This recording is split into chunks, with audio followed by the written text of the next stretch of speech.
What's going on, everybody? Welcome back to the podcast. Welcome in to another episode of the Triple Play Fantasy Football Show, a proud member of the Fantrax Podcast Network and the FantraxHQ.com fam. D. Mendy here, joined as always by Johnny Foosball, John Van Etten. John, tell me why New Girl has gotten so bad. I'm on season 6 and it's a struggle to get through it right now. No, dude, it's the best. I can't watch it though because I start impersonating Schmidt. Like, why have you never showed me the impersonation of him before? So let's get some cocaine, some crack cocaine. Love it. Also joined by a man who always records in his kitchen and his sink, making an appearance every episode, and that's the Doc, Eric Mendelson. What's going on? Hey, man, not all of us can have good Wi-Fi around the house. It's fine. I'm just expecting that sink to turn on at some point. But no Brad Stradamus tonight, so we had to bring in the big guns. And joining the pod tonight, I would like to introduce you to somebody. Hit it, Maestro. You were the clock that was ticking in my home. Changed my state of mind. Ladies and gentlemen, Love so hard to find. we got him. Joining the pod tonight, we welcome in a man that loves football almost as much as he loves his cats. The football Diehards senior editor, a SiriusXM fantasy host, and an FSWA Hall of Famer. You better be able to jam on the guitar and know both sides of the story when talking to this man. We welcome in Bob Harris. Bob, what is going on, my friend? Not much, man. How's it going, guys? Thanks for having me on.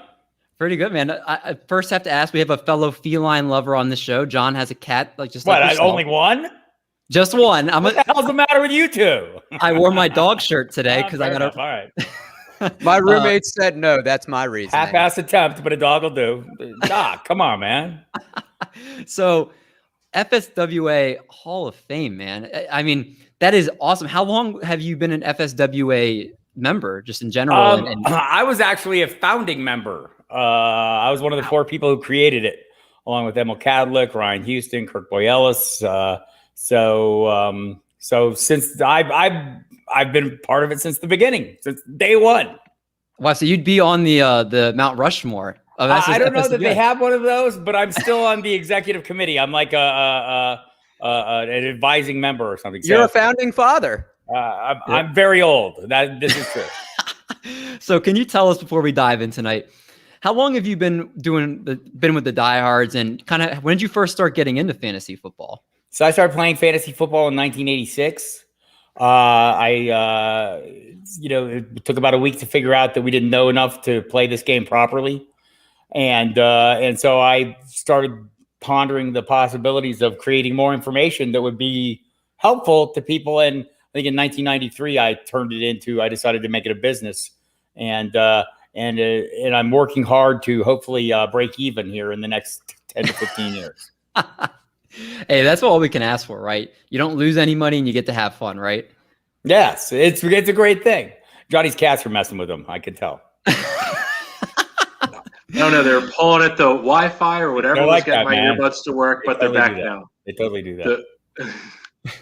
What are your cats' names? Ming the Merciless and Wally. Ming the Merciless is like 30 pounds. He's ginormous. I love fat cats. He is that. Are they tabbies? Yeah, kind of the striped variety of cat. Yeah, so the big one looks like the Garfield, and the little one looks like a little gray striped cat. John, what is Manny? A cat. I don't know. There you go. There you go. Gray cat. You don't even know your own cat's breed. That's embarrassing. With a little smudge on her neck. There you go. Well, with the off-season here, we're firing up off-season content like there's no tomorrow. When draft day comes and the season is here, we want to make sure you're in tip-top shape to take down your league. So there's no BS short-term podcast fixes here. No. That means subscribing to this podcast, listening to these episodes, getting all the info you need, and ultimately seeing results, baby. That's what Bob does. He sees results, and that progress begins when you do. And in today's episode, we're talking 2021 bounce-back candidates. And fellas, let's face it, there are a ton of guys that disappointed in this crazy 2020 season, some that were very high draft picks. So our job today is for the Bob and the boys, because you guys are the boys today, to sort out if the players talked about on the show are due for a bounce back or if they're going to continue plummeting in 2021. After, we'll go to our question of the week. Which NFL coach, past or present, would you least want to get in a fight with? And as always, we have our game of the week revealed at the end of the show. So if you guys are ready to get another episode started, then, man, we're here to do it for you. Let's do it! Yeah!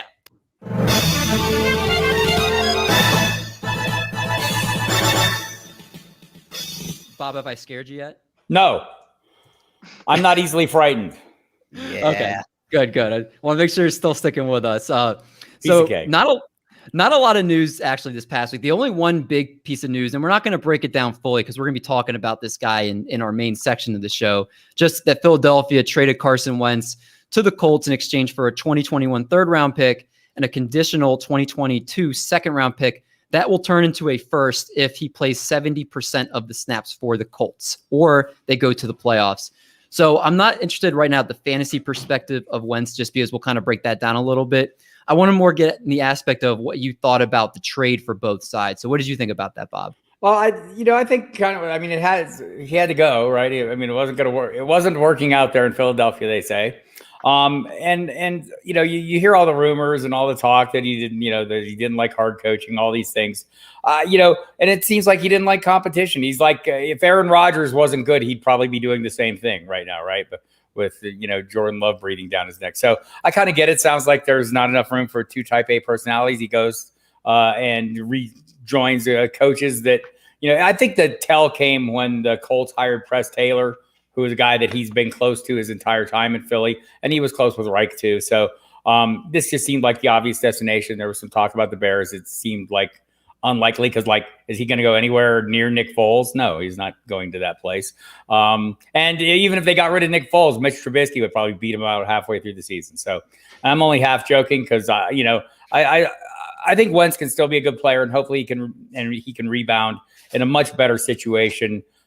Much better supporting cast around him. We'll see if they can find a little maybe upgrade at wide receiver would be good for them, but they draft well, and they have. I think they still have a ton of cash under the cap, even taking on his salary. So I think it's a good move for them, and we'll see about Jalen Hurts. I mean, obviously in fantasy we're always looking for the athletic running quarterbacks. He's that. We had the 80+ yards a game rushing. That's fantastic. He's also not a very good passer, or wasn't a very accurate passer. In his first 4 games. It's a small sample size. I'm willing to give him a chance, but he's going to have to throw better if he wants to excel in the league. That makes sense. I mean, I really love Chris Ballard. I think he's one of the most underrated GMs in the league, and he's really putting together a good Colts roster. They already were just kind of missing on a couple parts. If Wentz has the protection like he's expected to get with the Colts, I think he's due for, as we'll talk about, potential bounce back there.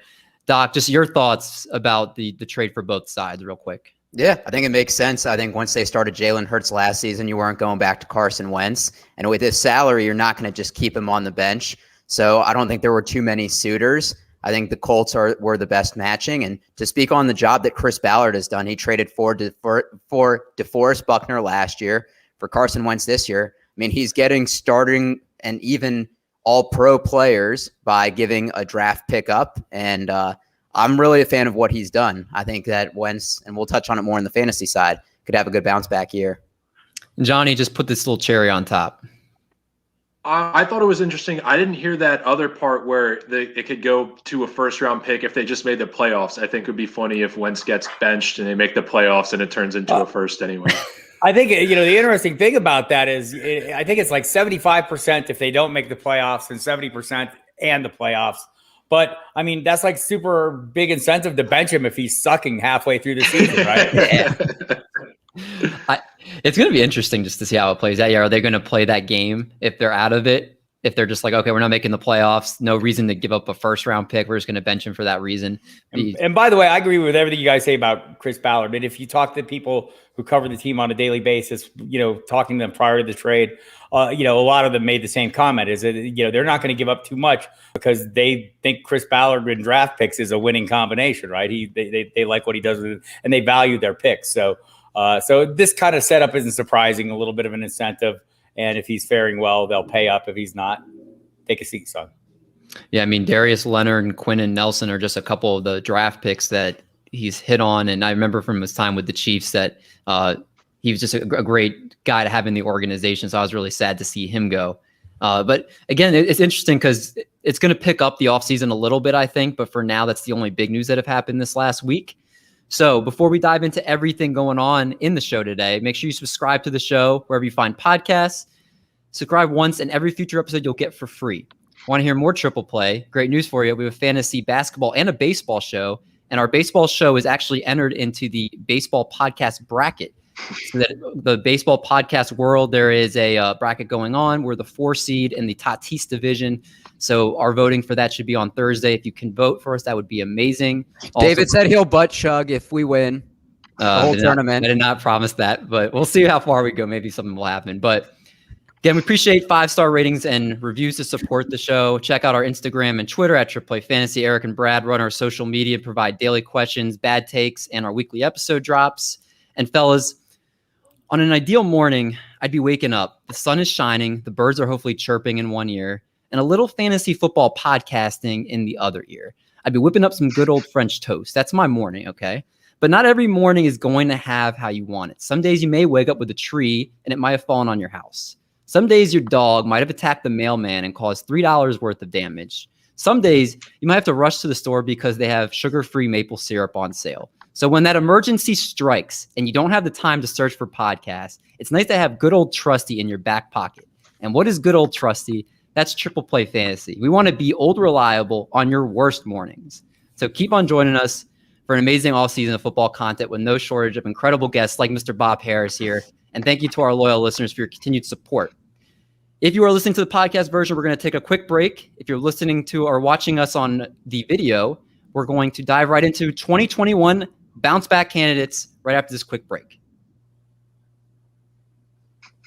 So 2021 bounce back candidates, guys. And Bob is like, God, so much advertising on this show.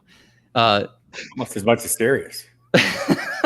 Nothing's free, by the way. We gotta plug away. So guys, again, we've got 10 of I tried to take the 10 guys that are due for bounce backs, but not necessarily for injury reasons. And I know there's some injuries tied into some of these, but some of them strictly, that they were bad because of the injury.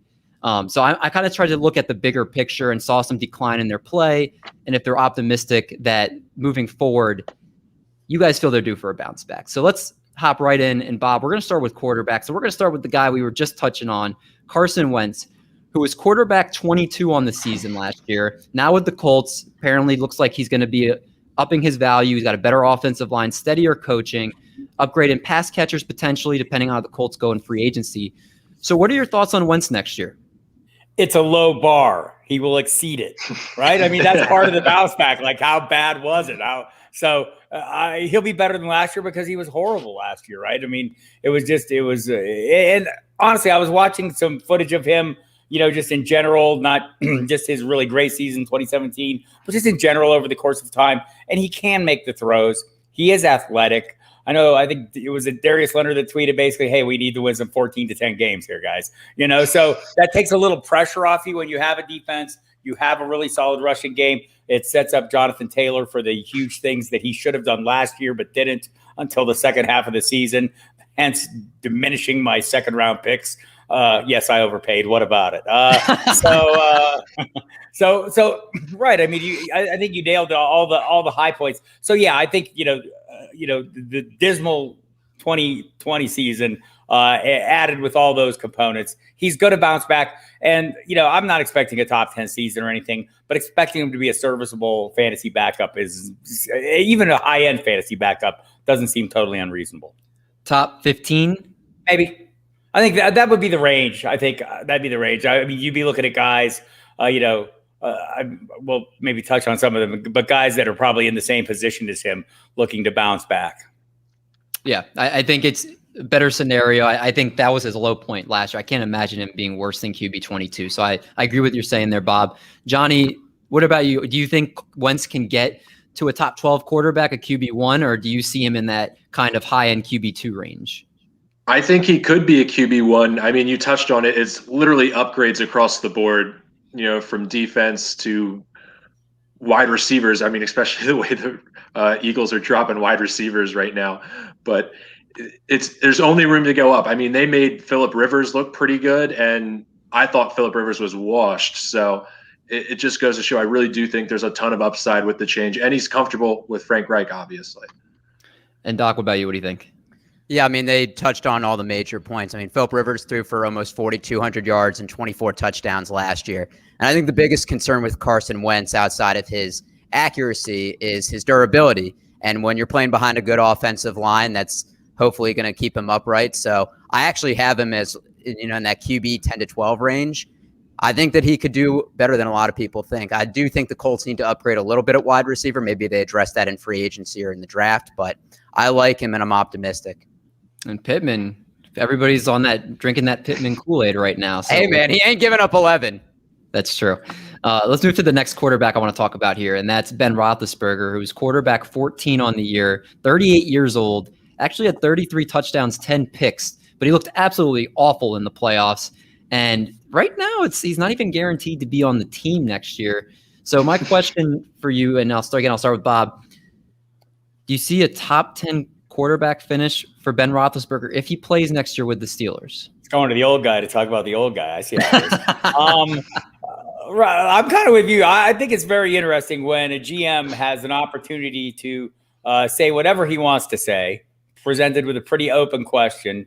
And the possible range of outcomes of the answers was everything from what he says to, hell, we don't know, to, this is our guy. We think we have a year. We can make a push for the Super Bowl. I think they think they're going to rebuild. And honestly, the best case or the worst case scenario for them is he reworks his contract as he said he would, right? Mm-hmm. I mean, he said he would play for anything. So the worst case possible is a $19 million, cap hit down from the 41. If he just walked away and retired. So let's say he works his deal out so it's down to that 20 million range. That's not an unreasonable price for a starting quarterback in the NFL unless you don't want that guy around. So this is on the Steelers. I think Ben has already made his case that he'll do whatever it takes to play there. I think there's pieces around him that would give him that opportunity, even if Juju Smith-Schuster leaves, which seems likely as well. I'm assuming they'll figure out a way to run the ball better. The bigger concern for me is the offensive line. Is Marquise Pouncey going away is a big hit, and they've got injury, guys coming back from injuries and some free agency issues there as well. So I don't know if it's the best landing spot. I guess what would be interesting is would Ben get nibbles from other teams if he was available, and this whole quarterback musical chairs game that's kind of ongoing, and everyone's waiting for the big domino to fall if it's going to fall. And Deshaun Watson, I mean, I think we'll see right before the draft a lot of things happen because if the Texans haven't moved Watson as the draft starts, they're not going to move him.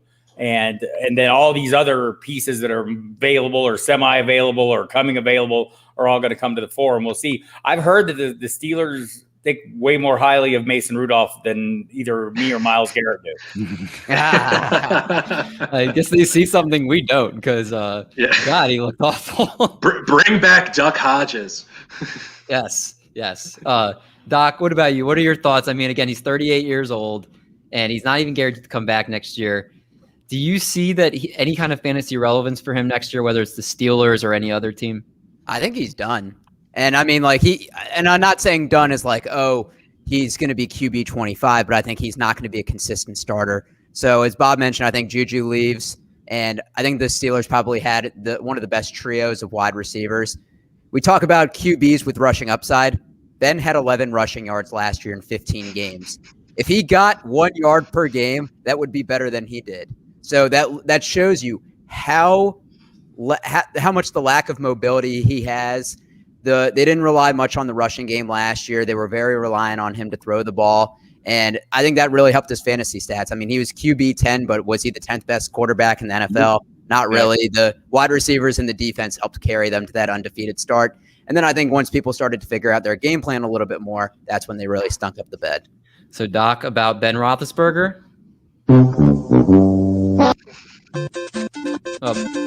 No, it was it was that one originally. The dangers of going live, David. There you go. Go ahead, Johnny. You can add to it. Well, I was going to say he absolutely does not bounce back. Like he's no Tom Brady. He's only getting older, and every quarterback gets worse as they age, except for Tom Brady, apparently. But I don't think Juju Smith-Schuster's leaving is a huge issue because the Steelers just seem to be able to pull wide receivers out of anywhere. So I wouldn't be that worried. I'm just worried about he's 38. He's getting older. And they were the worst 11-0 team ever in history. Was he the worst QB 10 in history? Like that was – could be. I was surprised he was that high. Yeah, I mean, it was because he threw so many touchdowns. I don't know if he was particularly efficient, but it's going to be interesting to see what happens with him. There's a lot of variables still to play out. But I want to move to the running back position next. We got a couple guys here in the running back position that are kind of hot topics right here. And starting off with Zeke Elliott, who was running back 11, averaged 11.5 PPR points per game in 15 games. Without Dak Prescott, he was just completely abysmal. Looked to have lost a step. Dallas's O-line is not what it once was. So, Bob, I'm curious, where are you ranking Zeke going into next season? Do you think he can finish above RB11, assuming Dak is there for the full season, or do you think this is the start of that cliff he's going down? I mean, it looked like it, but I don't think it is. Honestly, I think, the offensive line is an issue. Dak was an issue. Their defense is horrible, compounds the problem. I mean, they're trying to play keep up with everybody. So I do think he can rebound. I think the encouraging thing was the number of targets he got. If he can continue those targets and just have a reasonably solid rushing season, there's something there. He was beat up. And I think, I've heard people kind of bitch about this, that, he doesn't always pay as much attention to his conditioning as he needs to. Perhaps this is true according to last year. I mean, I'd like to see him more focused. I think he's capable. He's one of the guys that I'd be hoping, when we talk about rebound guys, I love rebound guys because they're cheap. And I am old and mean and cheap, and I don't want to pay for a damn thing. And so if I can get him at a reasonable discount, he'll be one of the players I'm targeting with that discount. And, it doesn't always work out, but I'm getting it cheap. I don't care because I don't like to pay. That's all. Is he a guaranteed first-round pick in your eyes next year? I don't think I think he probably will be, but I don't think it's guaranteed. It shouldn't be guaranteed. I think that's going to be the interesting thing is if he's going to be obviously in dynasty leagues. I know his values, of course, slip. Yeah. But in redraft, if you're in a 12-team league, is he go in the first 12 picks, especially with the rise of Jonathan Taylor? You never know. Cam Akers is getting a lot of buzz. And if I'm sitting at the end of the first round, and I say this all the time. I mean, I'm looking to draft Travis Kelce at the end of the first round. And sometimes it depends on how late you're drafting. I mean, if you think, wow, there's Zeke and Travis Kelce, I'd make sure I got Travis Kelce and then take the chance of coming back a couple picks later and getting Zeke as my running back one. If it worked out that way, I think he'll probably go higher than that. But it wouldn't totally surprise me. Like you look at where guys like Nick Chubb went last year because people were afraid of Kareem Hunt and forgot that Nick Chubb is an amazing running back. So scared were they that they overlooked his greatness. Imagine that. Chubb is, I think, the most overlooked running back in the league. He is so ridiculous. Yeah, I mean, had he not missed those 4 games, we'd be talking about it, having a different conversation about him. And even then, we should. If Kareem Hunt wasn't on I know this was kind of off the rails for a second, but if Kareem Hunt wasn't on the team, would he be a top 3 pick? Yeah, probably so. And honestly, what was he running back for last year? I mean, for crying out loud. Yeah. I mean, think about it. And he missed 4 games, so. It's nuts. And that's Stefanski offense. They're gonna feed the running back. So yeah. I mean, Kareem Hunt is a very good back, and we all think back, and that's the issue. We think back to how great he was, and he was fantastic. It's just a different role here in Cleveland. It'd be nice had they not kept him, but and I apologize for taking everything off the rails. It's what I do. No, that's my fault. I was kind of interested as we were on that topic. But John, I'll go to you first here. Give me your thoughts about Zeke. I know you're somebody that I don't think ever drafts too much of Zeke. So what are your thoughts on this? Thank you for reminding me who we were actually talking about was Zeke. But I think that Dak Prescott was a huge impact on his performance. And I think, Bob brought it up, maybe there's been worries about his conditioning. Maybe when the team is tanking, he's not paying quite as much attention. So I think he does come back with a harder edge this season. And I really do think he'll be should be a first-round pick. Doc, do you agree? Anything you would like to add? So I think he's a late first-round pick, and I think that this is kind of the beginning of the end of him in terms of being a top fantasy running back. He's 8th in active career carries. He has 47 less carries than Todd Gurley, and we're writing Todd Gurley off completely, right? Yeah, I mean, he might. God, And he's yeah, and we look at the one game that Zeke missed and Tony Pollard stepped in. He had 12 for 69 on the ground and 6 for 63 through the air. So I think that he's going to get more of a prominent role next year. And I think after next year, he's going to be in the Mark Ingram, Le'Veon Bell category where he's had his best years. You're still maybe drafting them because of the name, but they're not going to provide the production. all right. Fair enough.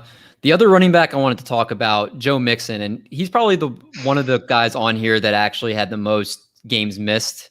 And again, trying to do most of the guys that actually played a lot of the season. But it was very interesting. In the 6 games he played, he was RB 49, 13.1 PPR points per game. But if you take out that one huge game against Jacksonville, he was pure garbage, absolute garbage. I'm very curious. Do you think the Bengals, Bob, again, I want to go to you first.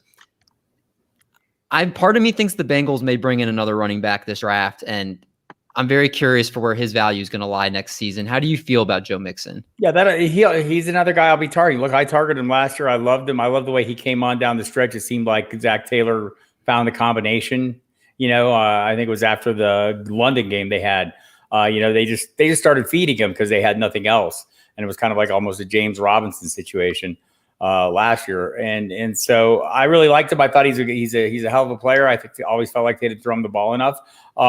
But it was horrible last year, man. And I mean, even as bad as the offensive line was and the issues they had there, I expected more from him, and he didn't deliver. So he would have to go way cheaper for me to be interested. And he will. I mean, obviously, I think people will be looking at that same 6-game sample you're looking at and go, God. And if it weren't for the Jags, it would be way worse. So I'm hoping it drives the price down. So I'm getting him as like a running back 89. But no, in all seriousness, I think these are all the kind of players though I'm looking for. As long as I get a value, I'm a guys with some past history of production and the possibility of faring better that I can buy on the cheap, and hopefully they hit the rebound. And if not, you just move on from them quickly because you didn't invest the draft capital that you had to in the past, like last year when I totally got hosed. Well, it's interesting because fantasy football, as much of anything, is like who's hot right now, who's the hot name. And again, you'll have the Cam Akers and the DeAndre Swifts, and there could be a story about Clyde Edwards-Helaire is going to be more ingrained in the offense next year, and all these guys are going to probably shoot up past Joe Mixon. And you might even be able to get Joe Mixon in the 3rd round, depending on how things shake out. You never know. So, just like Todd Gurley, how'd that work out? It's very interesting. It's again, a running back can be in the league 3 years and he's old news. And again, he could be a value, like you were saying, Bob. You scoop him up later on, and then you just kind of laugh your way to the bank. So right. I like that call. Doc, what about you? I know how John feels about Joe Mixon, so I'll save him for last. I wouldn't take Joe Mixon in the first 2 rounds just because of the inconsistency, and I think there is a little bit of injury concern. But I would take him in the 3rd round. I mean, if that's where he's falling. We've seen his upside. That game against Jacksonville, he had 42.1 fantasy points. As of now, Cincinnati hasn't brought in another running back. So I think he's going to be a solid RB2, but I think that's probably – you won't be able to draft him as that because running backs go very heavy, and somebody's going to take him earlier just because of the board. John, the only person I saw across all of Twitter that did not rank Joe Mixon in their top 24 running backs going into the year. I won't call it lucky. I won't call it skill. You just had some knowledge that other people didn't, apparently. What are your thoughts? It just is, David. I'm not going to say whether I was lucky, you're right, or whether it was, a skillful pick, but I did do it. I did pick him out of the top 25. So, and I'm doing it again. No, I don't think he's going to bounce back at all. He's been wildly inconsistent at best. And there's nothing worse, in my opinion, than you picking who's supposed to be a star running back for you, and you're not sure if you want to play him every week. Yep. It's terrible. Yeah, it's so tough. true. It is quick. And just quickly clean up on aisle Ben. His agent just reached out to Dee Kingleball at NFL Network and said that Ben will be back with the Steelers. She has a text from the agent, Ryan Tolner, who says he will be back. They're getting together to meet with the Cap. So we can clean that issue up before we move on. All right. Wait, Bob, I want to ask you, has there ever been an organization that's bent over more than the Steelers have for Ben Roethlisberger? It's like, oh, you want Todd Haley gone? Fine. You want a raise? Sure. I think they're not going to give him a raise. Look, he's due $41 million. He's not going to make that. He's going to have to give him a very cap friendly deal. So No, the answer is no, but I don't know if this is adding to it or not yet. We'll see. Okay. But you're not wrong. Also, we'll see on this one. But I think they kind of set the tone when they threw it out there. Like, we have to look at the situation carefully. That was after Ben already said, "I'll play for free." That's like the meanest thing they said to him. We might have to evaluate the quarterback. That's pretty mean if you got a guy that's been around like Ben Roethlisberger. Yeah, I think that they're finally firing back. But I love the breaking news. That's perfect. That ties in. So now we have a clear picture with their offense a little bit here. I want to go to the wide receiver position next, and I want to group the next two together because they're back to back. That's AJ Green at wide receiver 75. He played in all 16 games, believe it or not. Averaged 4 points per game. Was not part of that offense whatsoever. So I'm curious if he goes to a team like Green Bay or a better offense, what we can expect. And then I also, to tie that in, go to wide receiver 76, the one right next to him, OBJ. Had one big game against Dallas, and they're now in a heavy run offense, obviously, like you said, with Kevin Stefanski. I'm kind of nervous what to do with OBJ. So, Bob, can you touch on those two guys and what you're doing with them next year? Yeah, AJ Green will be. I won't touch him with your 10-foot pole. So I invested a lot this year. So there's three guys. I kind of do a shotgun approach. I think there was three guys in the 6th round that I was willing to really invest in heavily. It was Green, Marquise Brown, and Will Fuller. One of them paid off, but that's what you expect, in the 6th round. And but he probably won't be one of the OBJ will be one of those guys that I'll bet on. I'll take that shot on, and there'll probably be a whole range of guys in that same, in that price range that I'll be interested in drafting, and I'll have shares of all of them, mostly the cheapest one, but all of them. And it doesn't always work out. It didn't work out with Green. Well, but I mean, you look at some of these guys, and I mean, the last time we saw him, he was really good. I have a long history of like trying to say AJ Green is done, and then him making me look like an idiot for saying AJ Green is done. I mean, it happened. I think I said he was pretty much done, like on a pregame show before a Thursday night game in Houston where he scored 4 touchdowns, like in 3 minutes or something. So, there's always that floating around the back of your mind when guys, show you up on the regular. But I don't think he's going to do that anymore. Even if he moves on, I won't be that interested. He doesn't look horrible. He just doesn't. He's not that true lead receiver anymore. He's just an ancillary piece, and I don't want to overpay for that. So in on OBJ next year, and his price, I'm sure, is going to be even lower. And then you're out on AJ Green. Yep. All right, Johnny, what about you on these two guys? I'm out on OBJ. He's had more explosive plays, but I feel like he's kind of been putting up Jarvis Landry-esque stat lines, which it's not really working when you're getting OBJ. And I still think no matter how low he goes, you're still sort of overpaying because he's OBJ. With AJ Green, I actually am in on AJ Green if he gets a good landing spot. I think somewhere where he can be the veteran go-to guy on, 3rd downs or in the red zone will be huge for him. It'll be interesting. So a thought I had. He did miss some time before last. Like he missed a whole season. So, it takes a little bit to get back in the swing of things. He didn't have an off season. Yeah, I think one thing that's interesting on the going back to OBJ for a second, then I'll go to you, Eric. Baker looked a lot better without him. He looked like he wasn't force feeding him the ball every play, which I think allowed Baker to play a lot better. Is there any part of you, Bob, that you think either A, they try to see if they can trade him, or B, that they're basically not going to try to force feed OBJ the ball, which could hurt his production because they were so hell-bent on getting him the ball. Does that concern you at all? A little bit. First of all, I would take Jarvis Landry numbers for him at a cheap price all day long, right? That's what that'd be like the high end of expectations.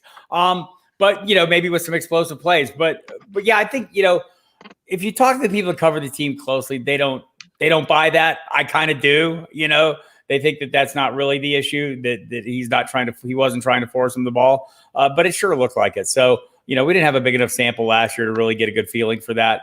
And Mayfield didn't really come on strong, even like immediately after that. I mean, he came on overtime. So I don't know. I'm still willing to gamble on talent if the price is low enough. And if he remains in that same range, if he's in the same range as AJ Green, I'd rather gamble on that level of talent and his age all day long. Doc, why don't you finish this one up for us? What are your thoughts on the two guys? All right, so I think AJ Green is done. He had more receiving yards in 2018 when he played 9 games than he did in 16 games all last year. Caught 45% of balls thrown his way. Just doesn't have that same separation. And that's with 2 other receivers, T. Higgins and Tyler Boyd, taking away some of the opposing defense. And for OBJ, I like him. He was actually my wide receiver 7 this year. I don't think he's ever going to have that high upside where he'll take a slant 80 yards to the house consistently that you had to worry about. But I think he could potentially put up low wide receiver 1 numbers on occasion.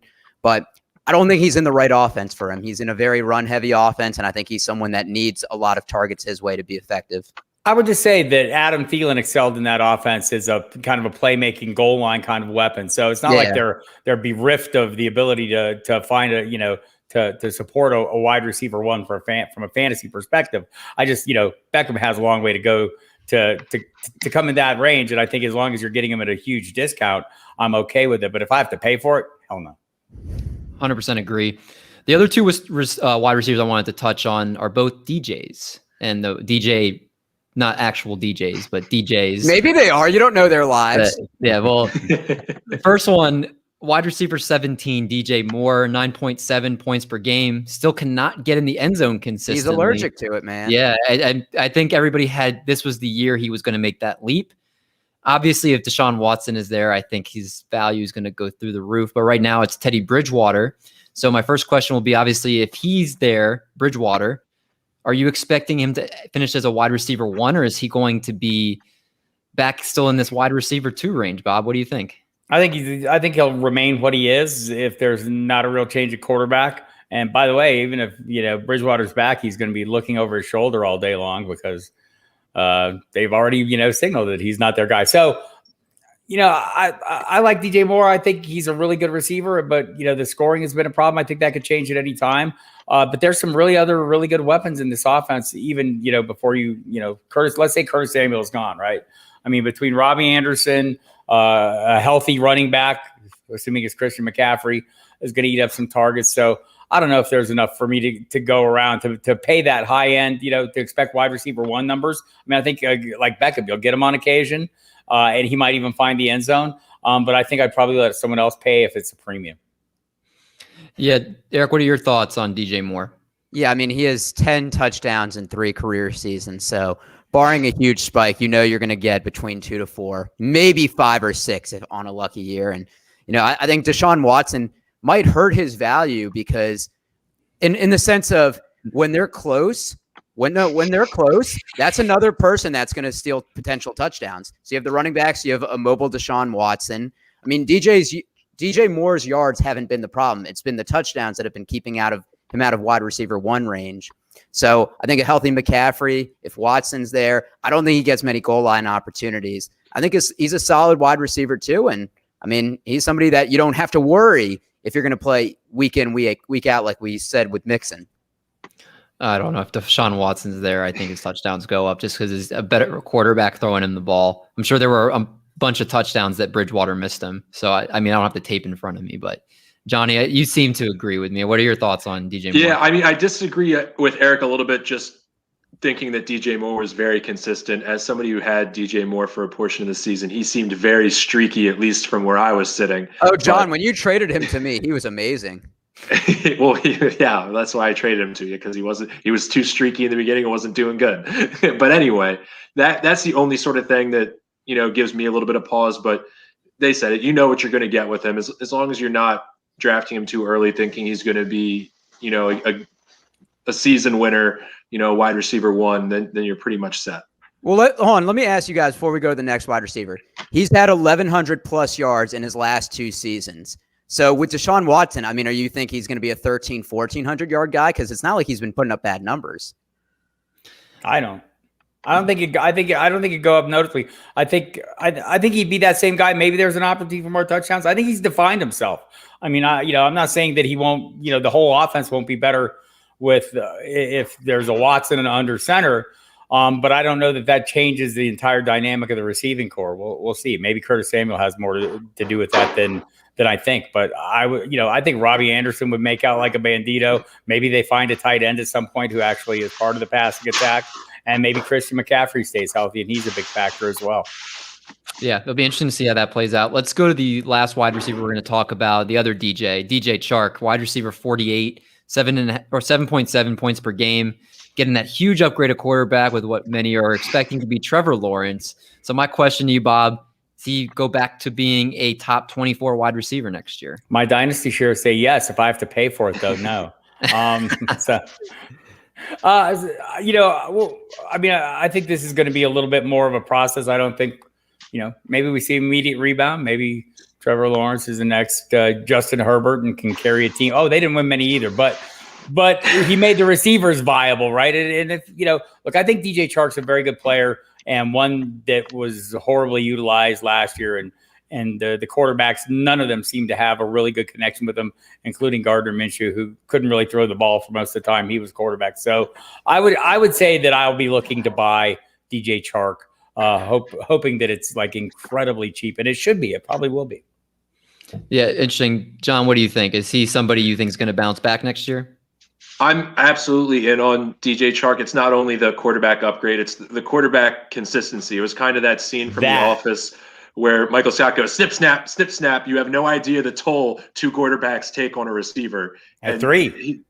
Yeah, exactly. He's just finally going to be able to, get in sync with someone over the course of the whole season rather than going back and forth.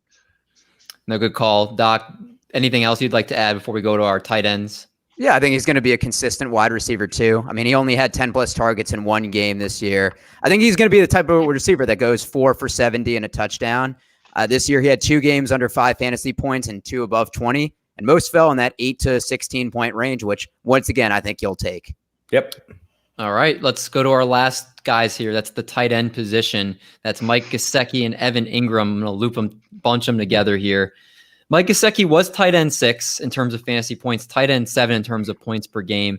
But I think some people were expecting a little bit more from him. And he didn't look like he was in sync with Tua, which I think is the problem because Tua is going to be starting next year. I think a lot of that production you saw when you had a more stable quarterback at the helm. Then you also have Evan Ingram, who was tight end 18 at 4.9 points per game. Horrible year. Tight ends are terrible. So I guess, again, my 2 questions here, Bob. Mike Gesicki, does he get in sync more with Tua next year? And as far as Evan Ingram, is he somebody that you're kind of scared if you have him in Dynasty? What do you expect from him? Yeah, so if that second copy of Deshaun Watson ends up in Miami and the third copy ends up with the Giants, I'm in on both these guys. But yeah, it is a little bit concerning that he never seemed to be the guy Tua looked for. I think he's a super athletic player. I think he'll get plenty of opportunities. Same with Evan Ingram, but man, he has a hard time staying on the field. I tend to be injury agnostic, or I try to be. So I think people are still going to be all in on Gesicki. People are going to pay for that because of the finish, as you mentioned. I think people might dial back on Ingram, and I might take a chance on him. Tight end such a shallow pool anyway. He wouldn't be someone I would draft in the range of a guy I'm playing because I'm either going to get Kelsey really early or I'm going to be taking chances on guys even later. So there's a lot of young players that I'd be more interested in than Ingram that have shown a little more durability. So I'm not a big fan. I'm hoping Daniel Jones is a guy that has a huge rebound, but hope is cheap. So I tend to indulge myself and maybe I want to see it before I invest in it. That's fair. And again, it's a crapshoot every year at tight end. I mean, Robert Tonyan wasn't even drafted in a lot of leagues and ends up being a top 5 tight end. So you'll have to see what happens. Doc, what are your thoughts for these 2 tight ends? So these are actually buy low candidates for both of me. And Gesicki has improved his receptions each year from 22, 51 to 53. His yards, 202, 570 to 703. And touchdowns from 0, 5 to 6. So really the thing we're looking at is the volatility because he had 3 games with 20 or more fantasy points and 8 games below 10. And I think we're judging QBs very harshly because they didn't have an offseason. Tua didn't even start. So give him training camp, give him some time to get that rapport. He's the clear number 2 option on paper behind Devontae Parker. And for Evan Ingram, I think he needs a new environment. Giants Twitter has bashed him a lot. But when he's played 15 or 16 games, he's had over 100 targets per season. He can create separation. I think a couple of years ago, he was actually the leader in yards of separation per routes run. And he had a huge case of the drops this year because he had 3 each in 2018 and 2019, and his drop percentage was 4.5%. This year, he had 11 drops, and his drop percentage was 10.1%. So I view that as an anomaly. And once again, Bob mentioned he's injury prone, but I think his upside is a top 5 tight end. That's not going anywhere near that. Is that a regression to the mean alert from Eric? The drops will regress. There you go. Hopefully. Both of those guys are the kind of super athletic freaks that you want to see at the position. I just, some of it's going to be, what I anticipate the role. I think it's a fair point though on Tua coming in and not just not having any time to work with his teammates, but coming off the injury, which was a pretty serious injury, right? So he, assuming he was a year away from having a solid season is not crazy. But it is a concern when you see a guy like Ryan Fitzpatrick come in and just go great blazes. And the only guy that Tua seemed to hit was Parker. John, put a bow on top of this conversation for us, just like only you can. Well, I think you said it he was tight end 18 with 4.9 points. So you might as well buy into these guys because God forbid you miss out on the 3 extra points, the tight end 12 would have been. So, you don't really have a lot to lose. Only John can close out segments just like that. So appreciate that. And great insight from all of you guys. I think a lot of you guys are in on these candidates, a couple, maybe not as much, but it seems for the most part, we're expecting better things from what we saw from this group last season. So let's get into the fun part of the show. And we're going to start with our question of the week.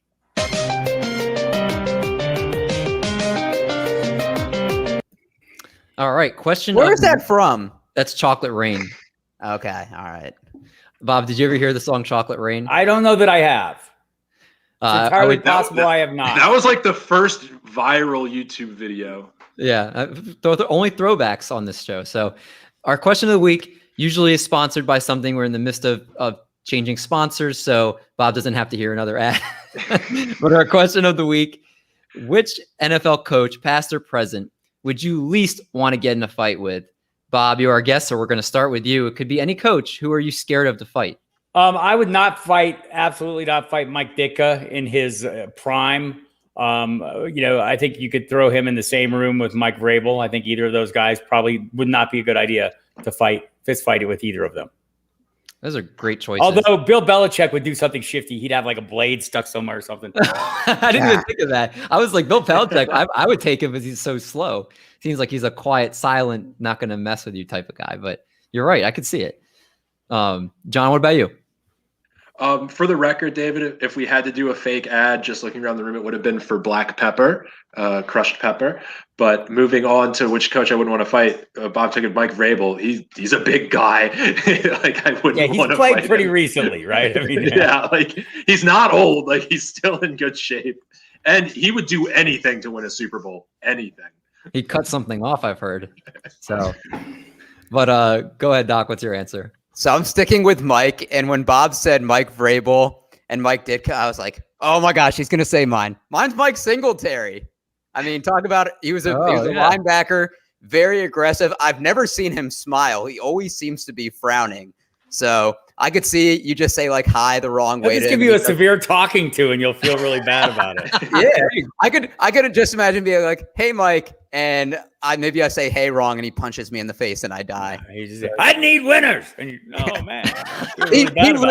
He literally changed Vernon Davis's career when he threw him under the bus. I'd rather play with 10 people. Give you a serious talking to. Vrabel would put a fist in your face. I don't know if Singletary would. What about Robert Saleh? No love for. I mean, he's intimidating. Yeah. I mean, he's not Vrabel. Ditka would kill them all, though. Young Ditka would kill them all, though. It doesn't even matter. It's a moot point. Like, I wish I could have seen Mike Ditka coach. He'd stick a cigar in you when he was done, too. Like, you'd be on the ground and you'd there you go. Yeah, I can see it. I can see that. All great answers, though. I think we all are glad we don't have to worry about fighting them. But let's get into our last segment of the night, and that's going to be our game of the week.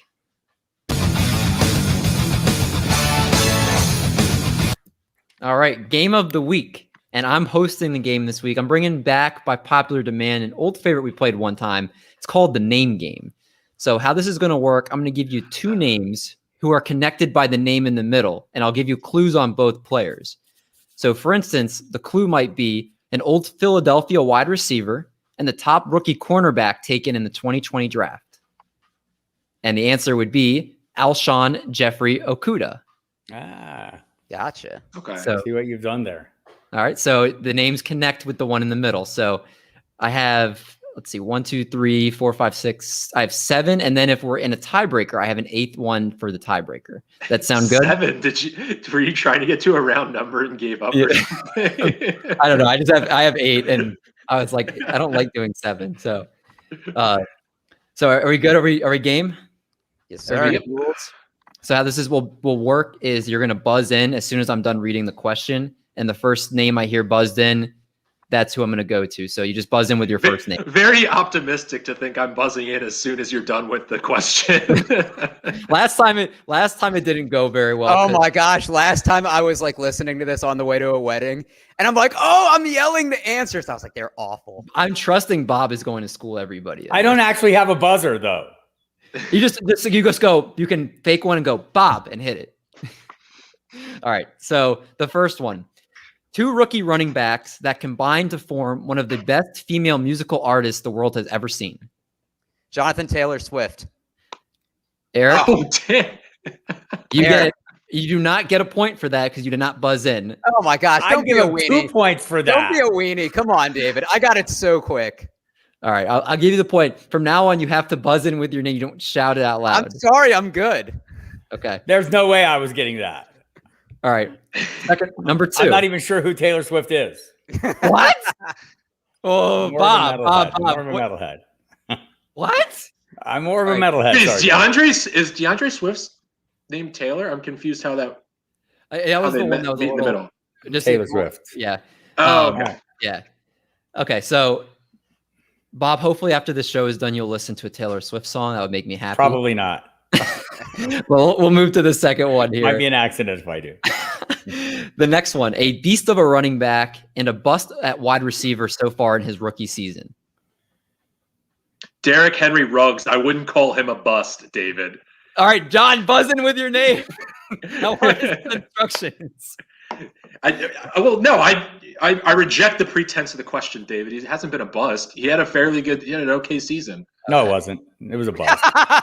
It's the Raiders homer in you. You're seeing things that aren't there. All right, so are we? I'm clear seeing now? game-winning touchdowns. I'm just saying. Are we? I'm like sitting there. I was like sitting there going, Marshawn, beast. I don't. Damn it, beast mode. It was like it's got to be an active player. All right, I'm getting there. I'll make sure if any of them aren't active, I'll make sure I preface that. So we are 1-1. Again, please buzz in with your name.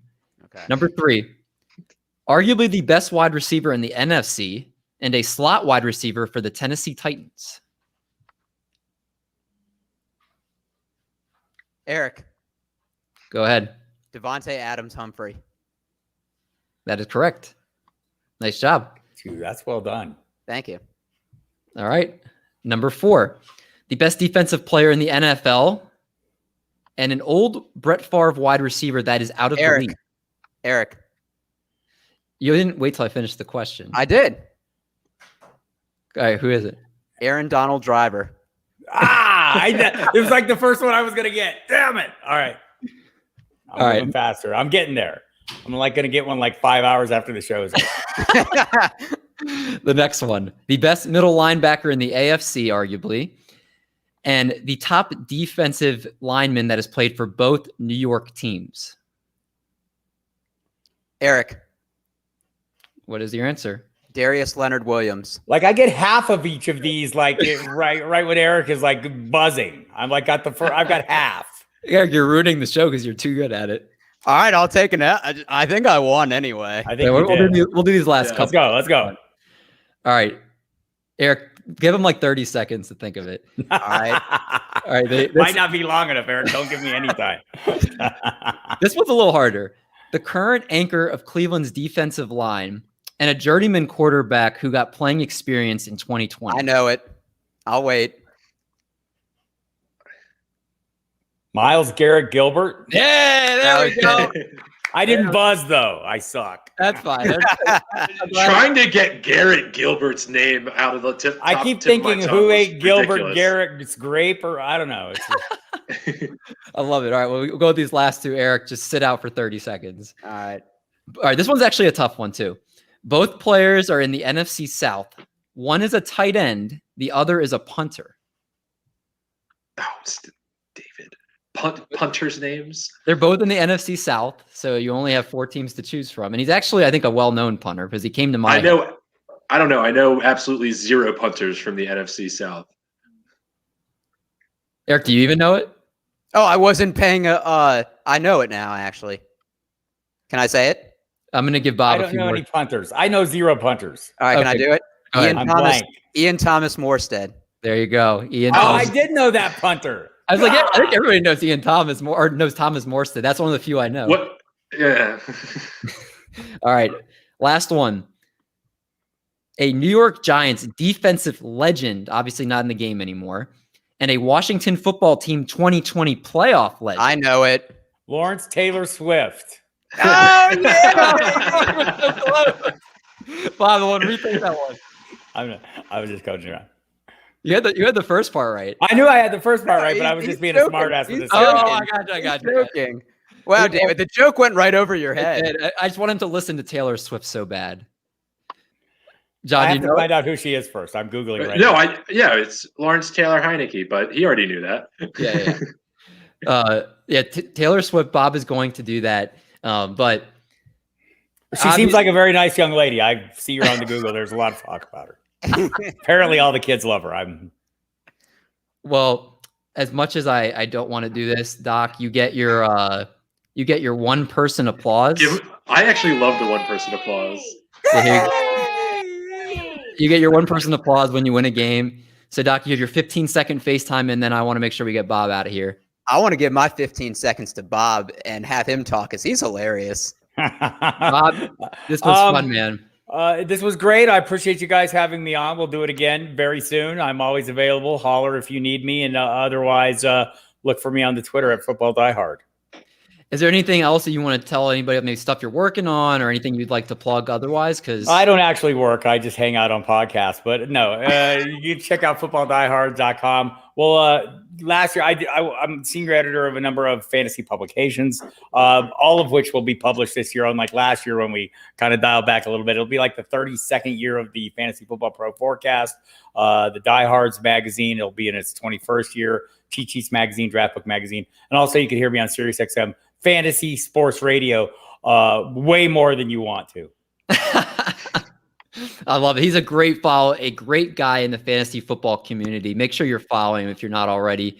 Thank you, everybody, for listening, watching.